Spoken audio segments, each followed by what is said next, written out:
Welcome to week 6 of the Universe: a Love Story, Evolutionary Love Podcasts with the inestimably beautiful Barbara Marx Hubbard. So we're on week 6, and we are talking about evolutionary love, and we're talking about evolution having a direction.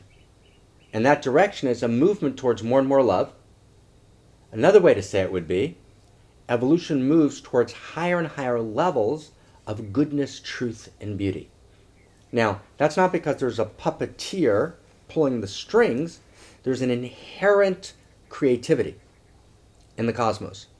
And that inherent creativity, Stuart Kauffman talks about an inherent ceaseless creativity. Stuart Kauffman is one of the complexity chaos theorist cosmologists, one of the brilliant thinkers writing today. Alfred North Whitehead talks about the creative advance of novelty, newness. So there's this inherent movement in the cosmos towards more and more creativity, towards more and more goodness, towards more and more truth. We know more and more. There's more and more goodness. We take care of each other more and more, or at least we have the capacity to, and for the most part we do, right? And when we don't, we actually notice that's a problem more and more. Yes. So 2,000 years ago, if you lost X amount of people in a battle, whatever, that's just what happens, right? Not a problem, right? Today, the individual dignity of every human life is now becoming, across more and more of the planet, not all of it, but across more and more of the planet, a given, because the more people's consciousness evolves, the more the individual dignity of the human being matters, and the more we begin to realize it's a tragedy when we lose life. Exactly. So that's evolution awakening to itself. Yes. Begin to realize there's tragedy, right? And it's a process of evolution moving towards more goodness, more truth, right? More beauty, more choice, right? More freedom. Okay? That's the trajectory of evolution. And to track it, we got to look over the entire story. We got to become aware of the evolutionary story.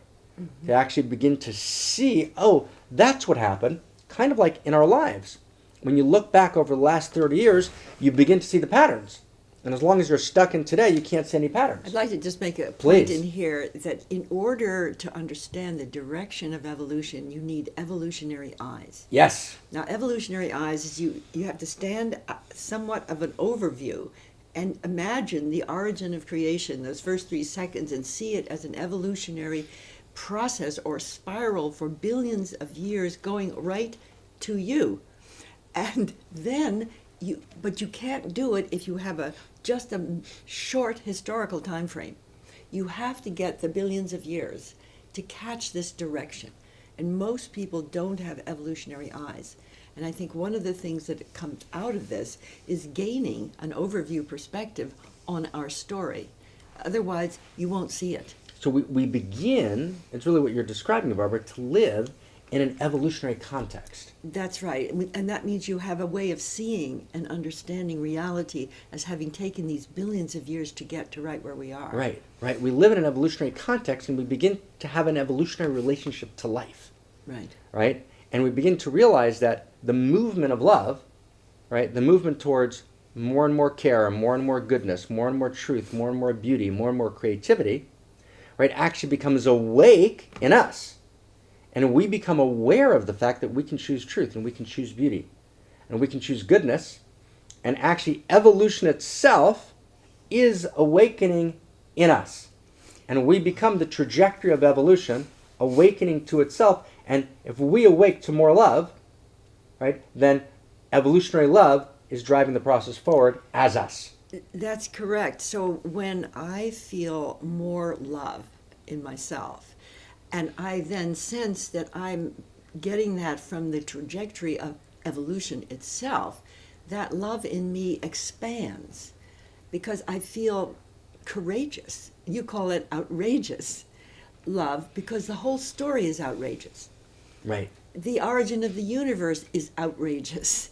Yeah, so let's go to outrageous. You want to go to outrageous love. Let's go to outrageous, right? Outrageous is the new awesome, okay? Outrageous is the new extraordinary.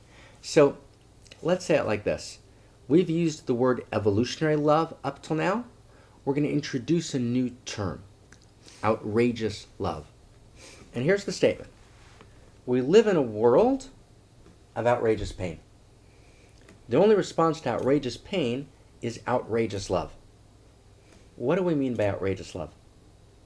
We know what we mean by outrageous pain, right? 17,000 children dying every day of starvation or starvation-related diseases, right? 35 million people in the world today in sexual and labor slavery. And the list goes on and on. So we live in a world of outrageous pain. The only response to outrageous pain is outrageous love. So before we talk about how outrageous love responds to outrageous pain, okay, let's talk about what outrageous love is. What's outrageous love? So outrageous love is what we've been talking about all along, evolutionary love. Yes. And evolutionary love, outrageous love, isn't ordinary love.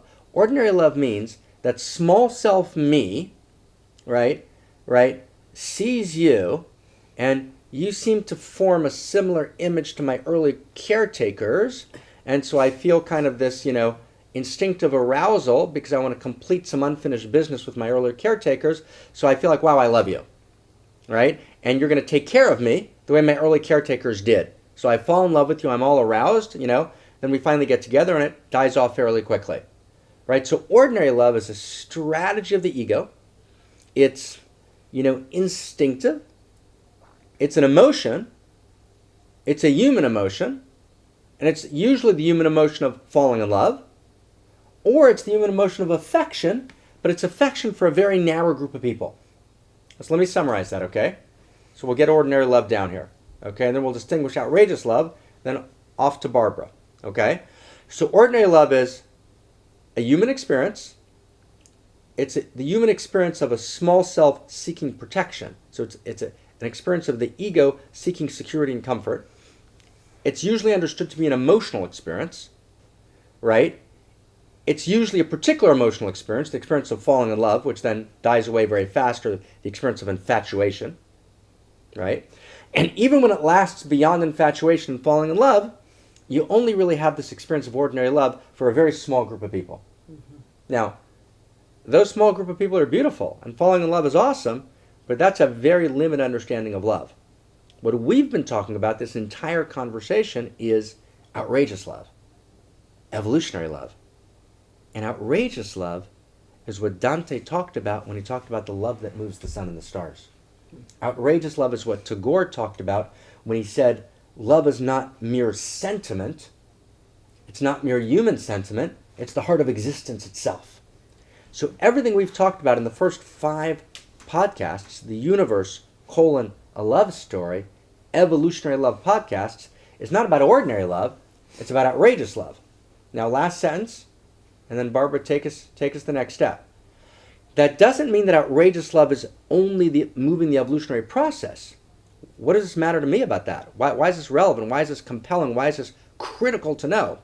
Because when I awaken, I realize that outrageous love is awakening in me. So that I can access in my relationships, in my job, in my work, in my creativity, right, in my life, I can access not just ordinary love, right, which comes and goes and it's limited. I can actually access in myself, right, the evolutionary impulse awakening in me, which is outrageous love awakening in me, which is infinitely more powerful, right, than anything ordinary love could possibly give me. We're going to talk more about it, but you get the distinction? So you can either awaken as outrageous love, right, the same love that moves the sun and the stars, right, makes Barbara and Marc love each other, right, not because we're being drawn and allured to each other by the same force that caused quarks to come together. Oh my goddess. Well. Well.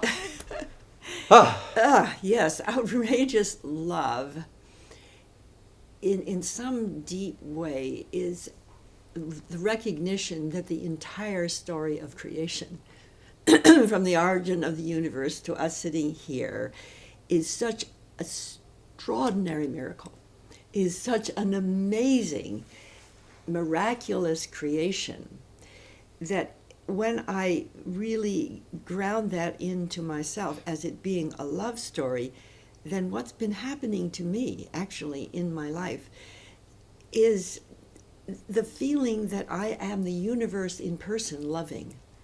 It's an amazing feeling. That's outrageous love. That is. Because if I am the universe in person, as everyone is, every person on this earth was created by this entire billions of years, the universe in person, and the interior of our love, beyond just our immediate family and so forth, is a love that starts expanding out there. And when it expands out there, there's nowhere for it to stop. And it also goes backward to the origin of creation. Right. And even more, Mark, it goes to the fact we're one tiny little planet in a universe of billions of planets and billions of galaxies. So if you want to really get into outrageous love, you have to allow yourself to experience all of this. Then, when I have a loving feeling towards somebody and it's outrageous love, it's actually almost overwhelmingly strong and beautiful and empowers me to do more, be more, love more. And I'm 85 years old. Now, you might think that's old. I used to think 85 sounded like dead. You're not looking too dead to me. What do you think? Too dead. You know what I think is doing it? Outrageous love. Right. Because outrageous love is so energizing, Right. so energetic, so empowering to the person feeling Right. it. And when you see you have no limits to the amount of love you Right. you want to give, there's Right. no limit to it. Right. Then That's outrageous. you get to grow into what we're calling a new human. Right. Right. Now this is so wildly ecstatic and so important. The idea that Barbara's describing, that you're describing, love, that we can awaken as outrageous love. And that actually makes us not older, how do you say it? Newer every day. Newer every day because the universe is evolving through each of us. Now watch for a second here. This is critical, okay? So this is a huge understanding. We're going to take it slow. So outrageous love is the love that moves the sun and the stars. 1. 2, the trajectory of evolution is the movement towards higher and higher levels of emergence, of novelty. Emergence means something new, right? A plant is new. It's beyond a multicellular organism. An early animal is new, is beyond a plant. A mammal with breathing lungs is new, right, beyond an animal. A human being, right, walking, right, erect and be able to reflect on herself or himself is new. Right? And then within the human world, right, we grow up to higher and higher levels of consciousness, right? And each level, and we'll talk about these levels later on, this is all newness. So the movement of evolutionary love, the movement of outrageous love, is a movement to higher and higher levels of newness. Now, if in my life I experience love as ordinary love, it's a human ego emotion of a separate self struggling to comfort itself and survive, and that emotion dies away very fast. It recedes, and I just get older. But if I awaken as outrageous love, because what's actually moving in me, right, is the same force that moves evolution, and the evolutionary impulse, the ecstatic impulse of outrageous love awakens in me, then I actually get newer.